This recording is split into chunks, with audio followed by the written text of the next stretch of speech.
할렐루야. 메리 크리스마스. 주님의 오심을 기뻐하며 준비하는 대강절 둘째 주일입니다. 거리에는 많은 성탄 장식들이 반짝이고 있고, 사람들은 연말 분위기에 같이 성탄 분위기를 섞어서 즐거워하며 들떠있는 모습으로 시간을 보내고 있는 것 같습니다. 11월 28일 올해도 어김없이 락펠러 센터에 크리스마스 트리가 섰고 점등식이 있었습니다. 수요 기도회랑 항상 겹쳐서 한 번도 제대로 본 적은 없고요. 끝나고 나면 불이 켜진 사진들, 영상들 보기는 하는데요. 사람들은 그 시간을 기점으로 공식적인 성탄의 즐거움 속으로 들어가는 것 같습니다. 우리 교회도 할렐루야 찬양대가 또 이제 칸타타를 준비하면서 매주 토요일 와서 주님의 오심을 찬양하는 칸타타, 크리스마스 칸타타를 연습하기 위해서 애를 많이 쓰고 있습니다. 점점 주님의 오심이 가까워 오고 있습니다. 크리스마스가 가까이 다가오고 있습니다. 그런데 과연 세상이 준비하고 기다리고 있는 크리스마스, 그리고 우리가 기다리고 있는 크리스마스, 정말 크리스마스의 그 본질에 합당한 모습으로 우리가 성탄을 기다리고 있는 것일까? 세상은 크리스마스를 상업적으로 이용을 합니다. 세상은 크리스마스를 자신들의 목적과 용도에 맞게끔 다 변형시켜서 사용을 합니다. 금주에 장례가 있었죠. 하관을 하고 돌아오는 차 안에서 어떤 집사님께서 그렇게 얘기를 하셨습니다.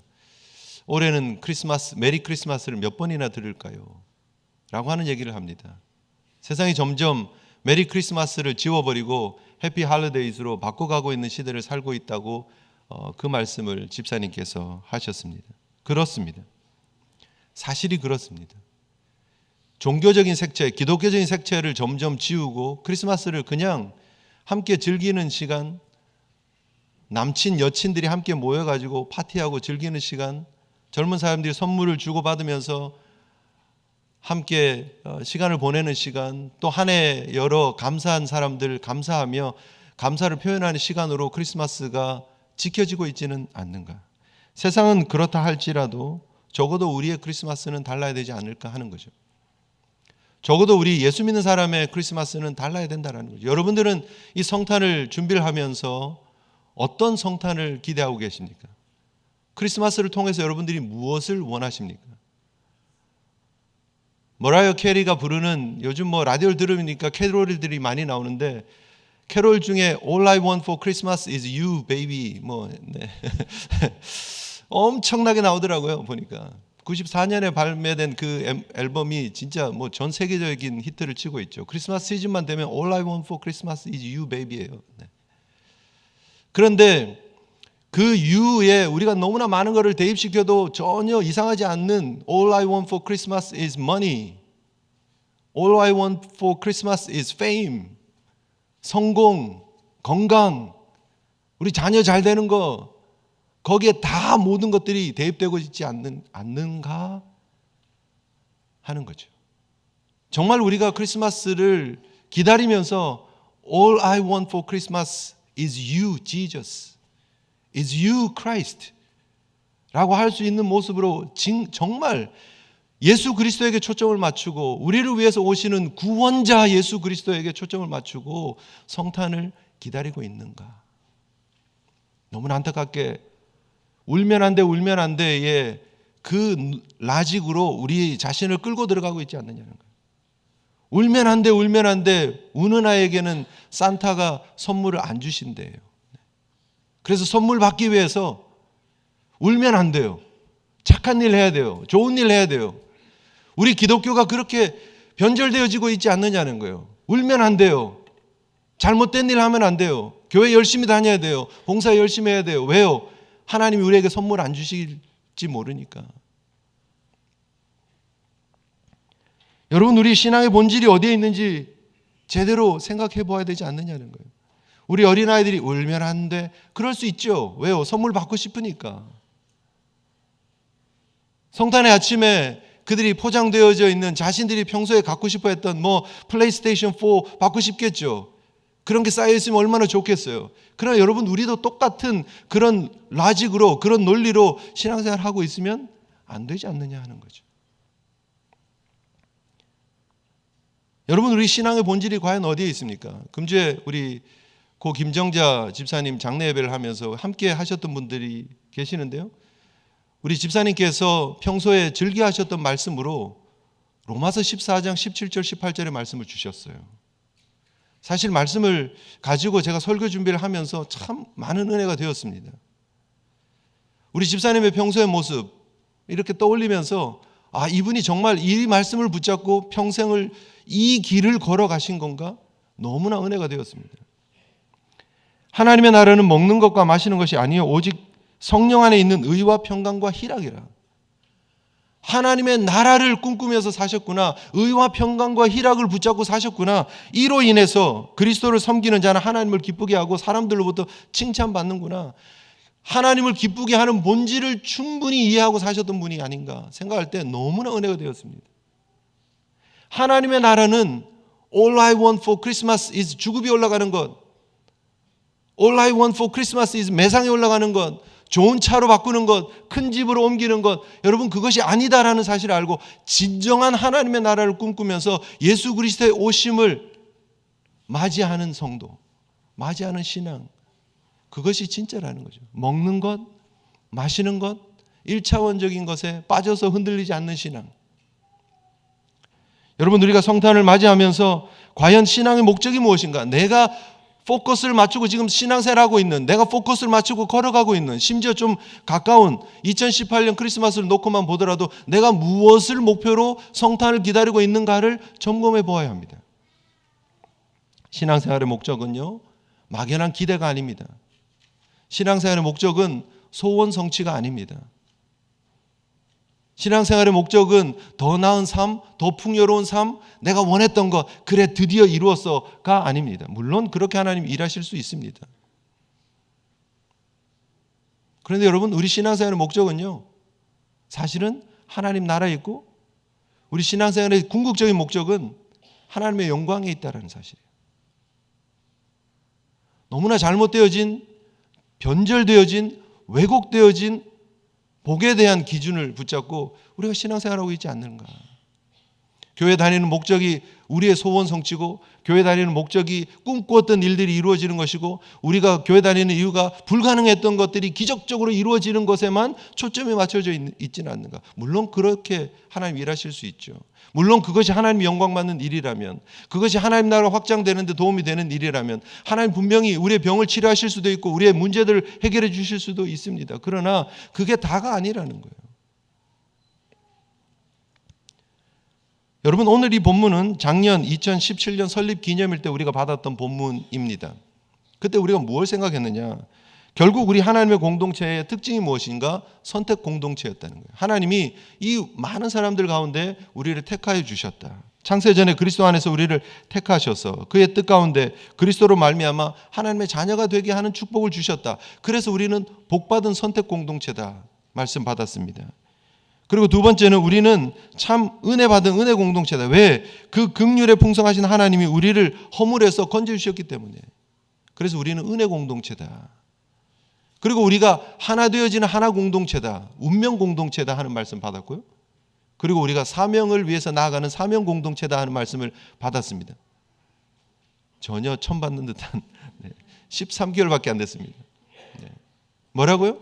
선택받았고 은혜 받았고 하나 되었고 사명을 위해서 간다. 그게 우리라는 거예요.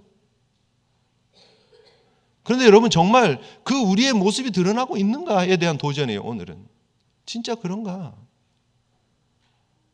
정말 세상들이 바라보기에, 하나님이 기뻐하시기에 정말 우리가 의와 평강과 희락을 위해서 하나님이 주시는 그것 바라보면서 가고 있는가? 아니면 먹고 마시는 데 빠져 있는가?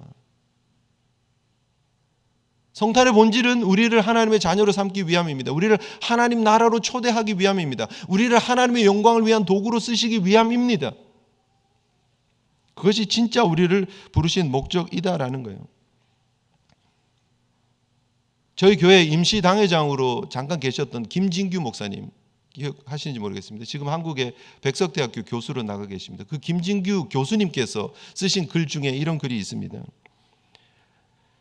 어떤 제자가 신앙생활 10계명이라는 어떤 교회에 붙어 있는 사진을 이렇게 올려놓은 걸 보고 그분이 글을 쓰신 건데 이런 내용이에요. 내용은 다음과 같다. 예배 잘 드리면 영혼의 복을 받고, 11조 잘 드리면 물질의 복을 받고, 이웃 사랑하면 주님 사랑받고, 성경을 잘 읽으면 지혜의 복을 받고, 기도를 잘 드리면 응답의 복을 받고, 전도를 잘하면 멸류관의 복을 받고, 부모를 잘 섬기면 장수의 복을 받고, 형제와 잘 지내면 어려울 때 복 받고, 교회 봉사 잘하면 건강의 복 받고, 주의 종 잘 섬기면 자녀가 복 받는다. 그거를 이렇게 사진을 찍은 거를 올렸나 봐요. 그래서 그걸 보고 그분이 쓰신 글이에요.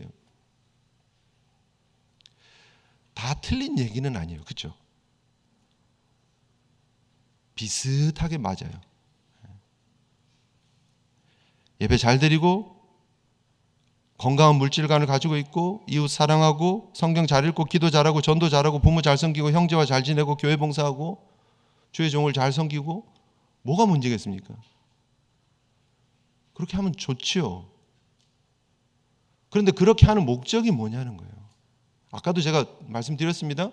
여러분 신앙생활 하는 목적이 뭐냐는 거예요. 그리스도께서 이 땅에 오시는 목적이 뭐냐는 거예요. 결론이 다 어디로 가 있습니까? 복받고 복받고 복받고 10번이나 복받고가 반복되고 있습니다. 복받아야죠. 그것이 지금 이 복받고가 영적인 것도 있고 막 물질적인 것도 있고 막 섞어놨어요. 이게 섞어놨어요. 그래서 이게 괜찮은 것처럼 보여요. 아 그래 그렇게 하면 잘 되니까 나도 그렇게 해야 되겠다. 그런데 여러분 초점이 다 어디가 있는 거예요? 그 복받고의 주체가 누구예요? 우리예요. 나예요. 신앙생활하고 있는 목적이 뭐냐? 여기에서 이제 다 까발려지는 거죠. 나예요. 나. 신앙생활 잘하는 목적은 내가 복받기 위함이에요. 다 초점이 나에 가 있어요. 적어도 이 신앙생활 10계명을 붙여놓고 그거에 동의하고 아멘하고 나도 그래야지라고 하는 마음에 동조하는 분들의 마음속에는 내가 잘 되는 게 관심이 있다는 거예요. 그런데 정말 신앙생활의 본질이 무엇인가? 우리 지난주에 우리가 생각해 보았던 것처럼 진짜 신앙생활의 온전한 목적은요, 우리를 하나님의 그리스도 안에서 온전한 사람으로 만들어가는 거예요. 물론 우리에게 초점이 또 맞춰 있는 것 같기도 해요. 그러나 우리가 하나님 나라에 합당한 그리스도를 본받는 하나님의 사람으로 변화시켜 나가는데 신앙의 목적이 있다는 거예요.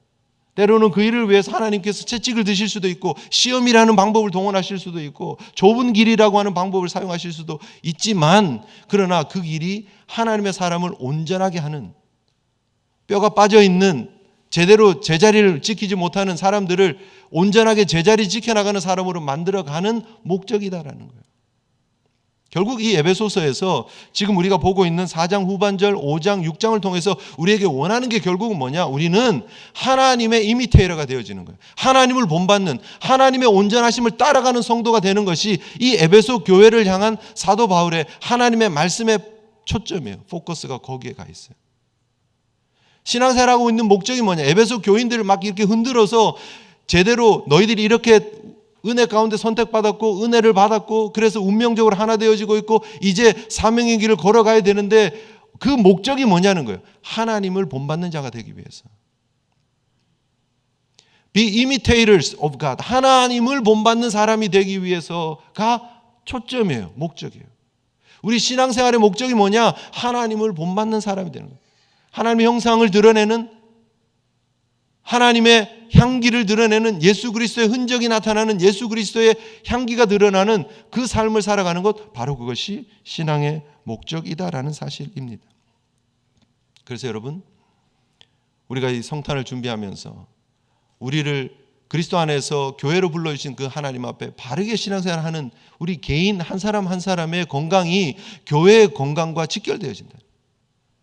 현대 교회의 지금 이 비참한 현실은 결국 우리 한 사람 한 사람의 목표가 흔들려 버렸기 때문에 신앙의 목적이 틀려져 버렸기 때문에 교회 공동체가 이렇게 복받고로 변절되어지고 현대 교회가 그 흐름을 타고 있다는 거예요.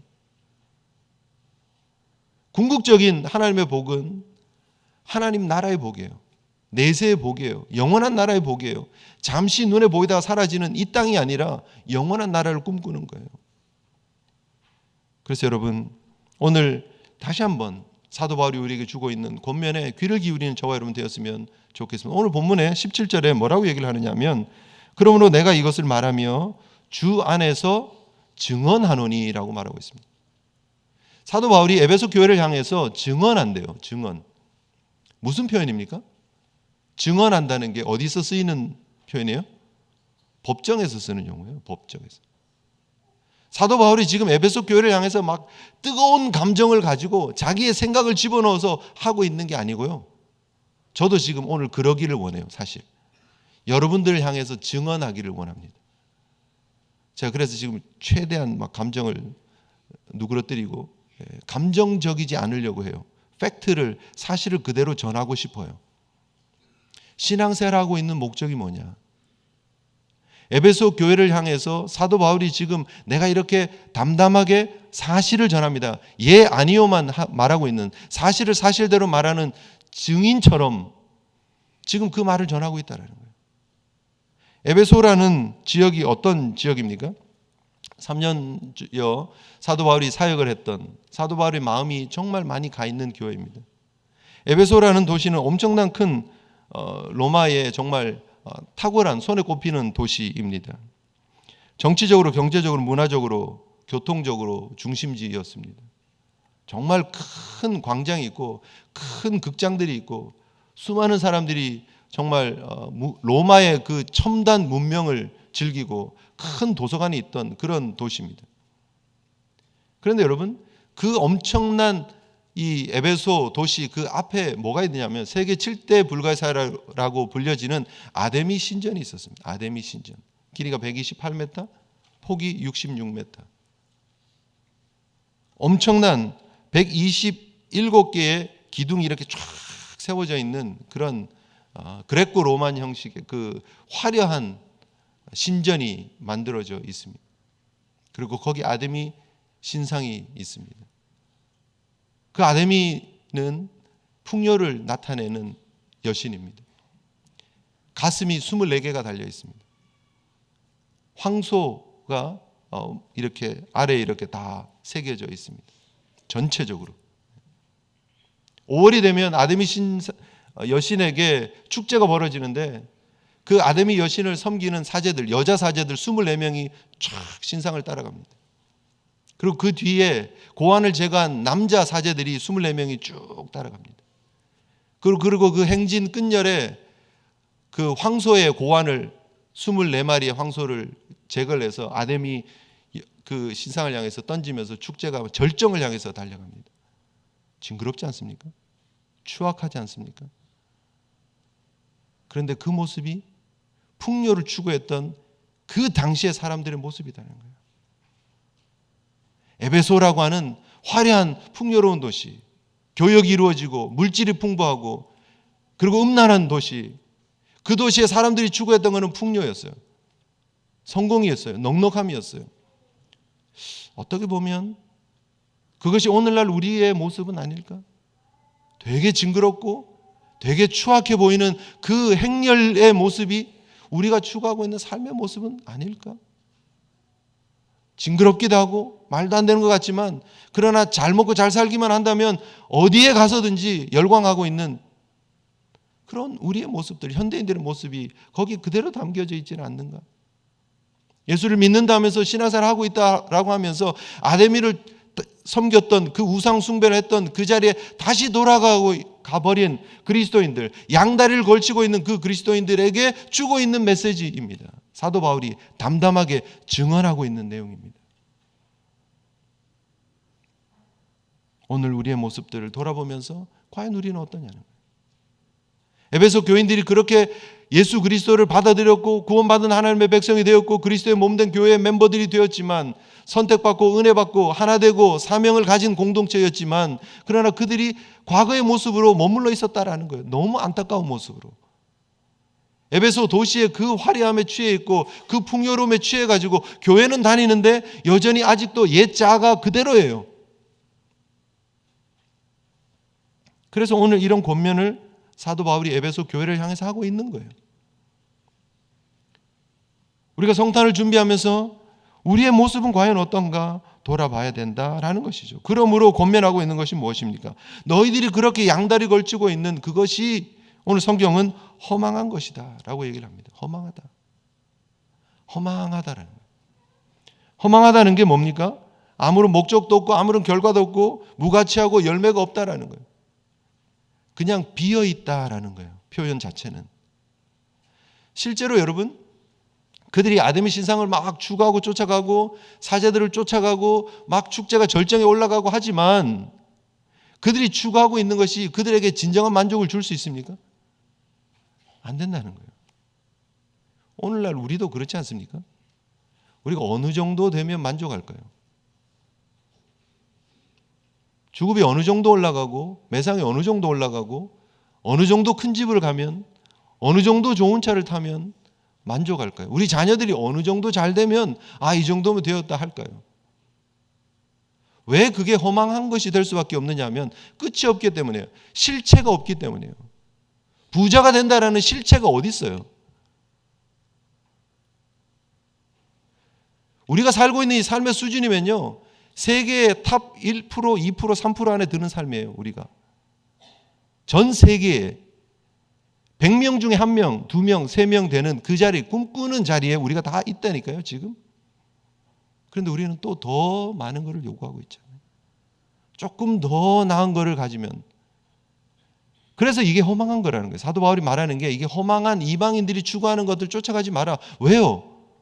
끝이 없기 때문에요. 사실은 실체가 없어요. 그게 우리가 추구해야 되는 신앙의 본질이 아니다라는 거예요. 왜 근데 그렇게 하고 있느냐?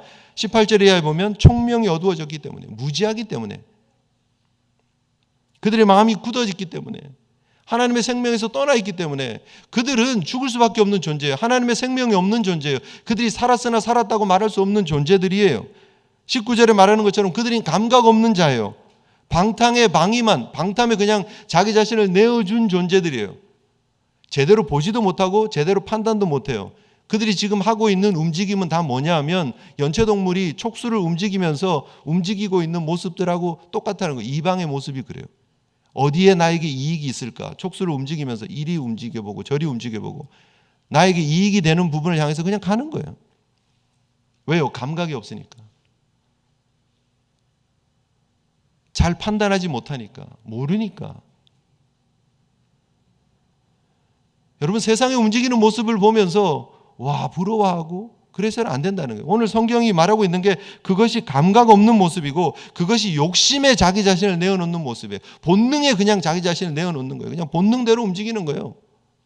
꿈틀꿈틀. 그런데 여러분, 우리는 그렇게 배운 사람이 아니에요. 오늘 성경이 그걸 이야기를 합니다. 그러나 우리는 그리스도를 그같이 배우지 아니했다라는 거예요. 아멘이십니까? 우리는 그런 존재가 아니에요. 우리는 욕심대로 우리 촉수가 움직이는 대로 따라가는 그런 존재들이 아니에요. 무감각한 사람들이 아니고요. 생각 없는 존재들이 아니에요. 우리는 하나님의 나라를 꿈꾸는 사람이에요. 먹는 것, 마시는 것이 아니에요. 의와 평강과 희락을 추구하는 삶이에요. 하나님을 기쁘시게 하는 삶이에요. 사람들이 칭찬할 만한 삶을 살아가야 되는 사람이에요. 우리가 언제 칭찬받습니까? 세상이 우리를 보고 부러워할 요건들을 다 갖추고 주급 많이 받고 매상 많이 올라가고 더 많은 것을 이루면 세상 사람들이 우리를 칭찬할까요? 우리가 하나님의 나라를 꿈꾸면서 의와 평강과 희락을 추구하는 삶을 살 때 비로소 그때 하나님이 기뻐하고 사람들이 우리를 칭찬한다고. 로마서 14장 17절 18절 고 김정재 집사님이 붙잡고 사셨던 그 말씀에서 그렇게 얘기하고 있잖아요. 우리의 가는 방법이, 방향이, 목적이 달라야 한다라는 것이죠. 그래서 여러분, 우리의 이 모습들, 옛날에 있었던 그 모습들, 에베소 교인들이 옛날에 아데미 신상 앞에서 절했던, 옛날에 추구했던 그 모든 것들을 사도 바울이 뭘 얘기를 하고 있는 거예요? 벗어버려라. 끊어야 한다라고 얘기하고 있는 거예요. 벗어버려야 돼요. 우리의 옛 자아를, 옛 셀프를 끊어버려야 됩니다. 신앙은요, 결단이에요. 신앙은 하나님 앞에 혁명이 되어야 되는 거예요. 변혁이 되어야 되는 거예요. 트랜스폼 되어져야 되는 거예요. 완전히 새로운 사람으로 바뀌어지는 거예요. 그런즉 누구든지 그리스도 안에 있으면 새로운 피조물이라. 이전 것은 지나갔으니 보라 새 것이 되었도다. 새 거가 되어야 돼요. 그냥 무늬만이 아니라, 외형만이 아니라 하나님 앞에서 과거에 우리가 죽어버려야 되는 거예요. 세례를 받는 모습처럼 옛날에 우리는 물속에 들어가서 죽어버려야 되는 거예요. 그리고 새 사람이 태어나야 하는 거예요. 그리스도 안에 새 생명을 누리는 하나님의 백성들로 거듭나는 거예요. 삭개오가 자신의 과거의 삶을 완전히 단절하고 아브라함의 자손의 축복을 받고 난 이후에 그의 삶에 새 출발이 있었던 것처럼 우리의 삶이 그러해야 된다는 거예요. 이전에 우리가 추구했던 삶의 모습에서 끊어버리고 벗어버리고 나가야 된다는 거예요. 최근에 제가 이렇게 라디오를 듣다가 이 선전 나오는 거, 중간에 그 선전 나오는데 계속 반복해서 이렇게 들렸던 선전이 있어요. 주울인가 뭐 그러더라고요. 주울. 제대로 제가 기억하는지 모르겠는데 전자담배예요. 전자담배. 담배를 끊기가 어려운 사람들에게 이렇게 힘드시죠? 실패 많이 하셨죠? 전자담배 주울이 있습니다. 이걸 태면, 이걸 피우면 주변의 사람한테 피해도 안 주고 그 니코틴에 대한 크레이빙 그 욕구가 채워지니까 전자담배로 이렇게 가는 게 좋다고 선전을 막 하는 거예요. 도움이 될 수도 있겠죠? 적어도 더 다른 나쁜 피해가 되는 게 몸에 들어오지는 않으니까 도움이 될 수도 있을 겁니다. 그런데 전자담배 폐해 중에 또 하나는 뭐냐면 계속 전자담배에 또 빠져가지고 니코틴이 얼마나 들어온지도 모르고 그냥 한정없이 피는 거예요. 한정없이. 끊기 위해서 전자담배를 거쳐서 끊겠다 그랬는데 전자담배로 들어가서 전자담배에 머물러서 거기에 그냥 계속 그렇게 또 가는 문제들이 많대요. 어떻게 해야 됩니까? 제가 뭐 담배 태시는 분들 여기 계신지 모르겠지만 정죄하려고 하는 게 아니고요. 어쨌든 우리가 원치 않는 모습들이 있으면 어떻게 해야 되는 거예요? 결단하고 끊어야 되는 거죠. 이렇게 바뀌고 요렇게 수정하고 요렇게 해서 하겠다가 되면 계속 피할 구멍들을 만들어 가는 거죠. 한국의 음주 단속하는 게 법안이 이제 바뀌었습니다. 통과됐습니다. 그래서 뭐 소주 한 잔만 마셔도 걸린다. 뭐 이제 그렇게 신문에 나왔더라고요. 사람들이 그렇게 얘기를 하는 거예요. 옛날에도 그런 얘기 많이 있었죠. 그러면 도대체 얼마까지 마셔도 되느냐? 결론은 뭐예요? 그만 좀 마셔라 그 말이에요. 그렇잖아요? 마시지 말고, 한 방울도 마시지 말고, 마셨으면 핸들 잡지 말라는 거예요. 뭘 얼만큼 마시고 핸들을 잡아도 되느냐? 이 접근 자체가 틀린 거죠. 그런데 우리가 그렇게 접근하고 있지 않는가? 우리가 예수를 믿고 새 출발을 했는데 어디까지 죄와 이렇게 좀 적당히 섞여서 살아도 괜찮은가? 그렇게 하고 신앙생활의 핸들을 계속 잡아도 되는가? 고민하고 있지 않습니까? 소주 한 잔은 돼, 맥주 한 잔은 돼. 그런 그 선을 우리가 만들어 놓고 이 정도는 괜찮겠지, 이 정도는 봐주겠지. 그렇게 하고 그래도 김 집사보다 나으니까, 박 집사보다 나으니까 사람들하고 비교하고 있지 않느냐는 거예요. 우리의 온전한 기준은 하나님이신데, 하나님의 온전하심을 따라 온전해야 되는데, 하나님의 거룩하심을 따라 거룩해야 되는데 우리가 계속해서 타협할 것만 생각하고 있지 않느냐는 거예요. 안 걸리기만 하면 돼. 음주 단속에서 이렇게 훅 부는데 0.03인가 뭐 그것만 안 넘으면 돼. 그러고 있지 않느냐는 거예요. 다시 가라앉히겠습니다. 여러분, 이것이 신앙생활의 모습은 아니에요. 끊어야 된다니까요. 옛날에 우리의 모습을 끊어야 된다니까요. 그리고 그 끊음을 위해서 성령의 도우심을 구하시고 결단하시고 최선을 다하셔야 된다. 물론 또 넘어지기도 합니다. 그리고 적어도 우리는 변형시키는 게 아니고요, 끊어버리는 거예요. 그게 트랜스폼 되어지는, 변혁되어지는 성도의 진짜 출발이라는 거예요. 양다리 하면 안 되잖아요. 그래서 여러분, 우리가 변화되어져야 되는 진짜 변화는 뭐냐면 우리의 속사람이 변하는 거예요. 여기 계신 모든 우리 성도님들, 제 눈에는요, 여러분 다 변화되어진 성도예요. 다 십자가의 은혜에 감격하는 성도들이에요. 겉으로는 다 괜찮아요. 지금 다 합격. 네. 그런데 우리의 속사람이 어떠냐는 거예요. 우리의 심령이 얼마나 새로워졌느냐는 거예요. 진짜 하나님 앞에 괜찮을까? 그럼 하나님은 아세요. 성령님은 아시죠. 우리가 성탄을 준비하면서 주님의 오심을 기다린다고 하면서 우리 내면이 점검 안 되면 안 되잖아요. 오늘 성경이 말하는 것처럼 우리의 심령이 새롭게 되어지는 일들이 필요합니다. 조속지간으로 변하는 우리의 마음, 우리의 심령처럼 흔들려서는 안 되잖아요. 원망하고 불평하고 미워하고 다투고 시기하고 교만하고 자랑하는 그 마음, 이렇게 흔들렸다 저렇게 흔들렸다 그냥 하는 그런 흔들리는 마음이 아니라 이제는 주님 안에 고정되어진 마음, 주님 안에 결단하는 마음, 변화되는 마음으로 바뀌어야 된다는 거예요. 그리고 새 옷을 입으셔야 됩니다. 옛 우리의 모습을 끊어버리고 새 모습을 입으셔야 됩니다. 그리스도를 옷 입으셔야 됩니다. 오늘 성경은 하나님을 따라, 보세요. 기준은 하나님이에요.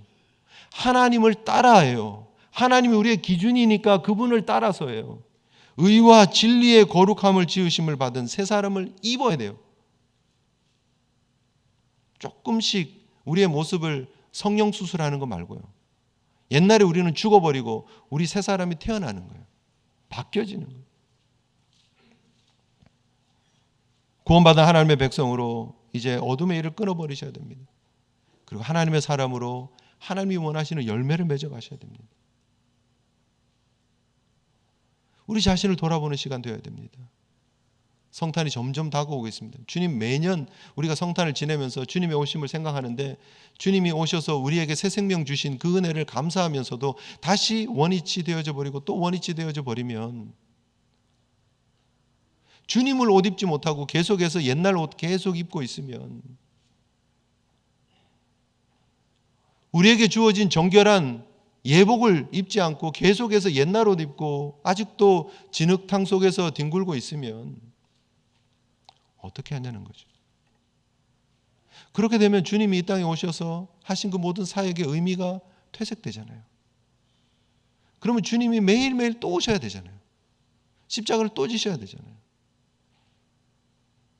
그 주님의 십자가가 진짜라면, 그 주님의 성육신 하심이 진짜라면, 그분이 우리를 위해서 죽고 사심이 진짜라면 여러분 그 십자가의 은혜에 합당한 삶을 결단하며 살아가야죠. 또 뒤돌아보면 안 되죠. 쟁기를 붙잡고 자꾸 뒤돌아보면 안 되죠. 옛날 자리에 머물면 안 되죠. 그래서 여러분 우리는 이 의와 진리를 덧입은 성화의 길을 걸어가야 되는 거예요. 우리가 예수를 믿고 나면 그 예수 그리스도와 연합된 우리를 의롭다 해주세요. 그게 칭의예요. 의롭다 하심을 얻는다. 근데 그걸로만 만족하면 안 돼요. 그 다음 우리에게 주어진 길은 오늘 성경이 우리에게 강조하고 있는 사도 바울이 지금 에베소 교회를 향해서 강조하고 있는 것은 우리가 하나님을 닮아 하나님을 따라 거룩해져야 된다는 거예요. 거룩해져. 진짜 거룩해져야 된다는 거예요. 의로 덧입고 진리로 덧입었기 때문에 에덴 동산에 하나님이 창조하셨던 그 하나님의 형상으로 회복이 되어져야 된다는 거예요. 그 과정을 밟아가야 된다는 거예요. 점차적으로. 신앙의 새로운 목표, 아니 분명한 목표, 새로운 건 아니죠. 여러분 분명한 목표가 있었죠. 잊어먹고 살았다면 여러분 다시 그 경건을 향해서 그 거룩을 향해서 나아갈 수 있는 특별히 성탄을 준비하는 우리 성도들 되시기를 주님의 이름으로 축복합니다. 그저 경건이에요. 예배 시간에 진지하게 앉아있다고 그 경건이 다가 아니에요. 깨끗한 옷 입고 예배 드린다고 해서 그 경건이 다가 아니에요. 찬양 부를 때 인상 쓰면서 손 한번 들었다고 그 경건이 다가 아니에요. 그 경건은 과연 뭘까? 다음 주에 우리가 생각해 보겠습니다. 오늘은 내가 정말 제대로 목표를 가지고 있나? 정말 제대로 신앙생활하고 있나? 우리 하나님 앞에 과연 옛 자아가 아직도 우리 속에 살아서 아직도 꿈틀거리고 있지는 않는지 하나님 앞에 우리 자신을 맡겨드리면서 기도하는 시간 좀 가졌으면 좋겠습니다. 진지하게 여러분 자신을 돌아보면서 우리 함께 기도했으면 좋겠습니다. 신앙의 과정은 결국 예수 그리스도를 닮아가는 과정이고 하나님을 닮아가는 과정이고 성화의 과정이다라는 사실, 성령님의 도우심이 그래서 필요하다는 사실 우리 다시 한번 기억하면서 우리 함께 하나님 앞에 결단하며 기도했으면 좋겠습니다. 과거를 끊어버리기를 원합니다. 주여 새 사람 있게 하여 주시옵소서. 우리 함께 기도하며 나갔으면 좋겠습니다. 기도하시겠습니다.